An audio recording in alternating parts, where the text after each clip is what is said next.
The rise and fall of President Bashar al Assad. In 2000, Bashar al Assad inherited power in Syria following the death of his father, Hafez al Assad, who had ruled for 30 years. A young, Western-educated ophthalmologist, Bashar was seen as a beacon of reform, a leader who might modernize Syria and loosen the grip of decades-long authoritarian rule. Hopes were high. Assad promised change. He spoke of modernization, economic development, and openness. Early on, there was a glimmer of progress, limited political freedoms and economic liberalization. But the so-called Damascus Spring was short-lived. Critics were silenced, dissent crushed, and the old ways of repression quickly returned.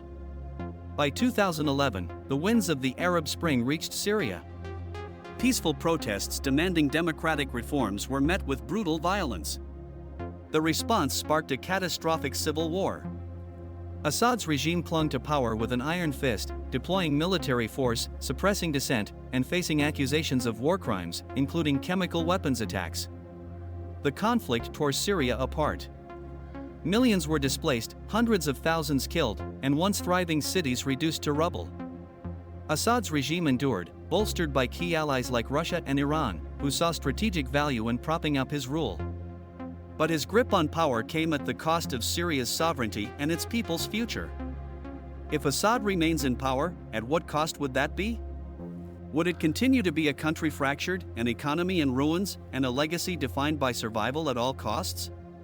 The rise of hope and the fall into chaos. Bashar al-Assad's story is inseparable from Syria's tragedy. As at today, Assad has fled the country. Some say he fled to Moscow and will be seeking asylum in Russia. Will history remember Assad as a reformer who lost his way, or as a ruler whose survival came at an unbearable price?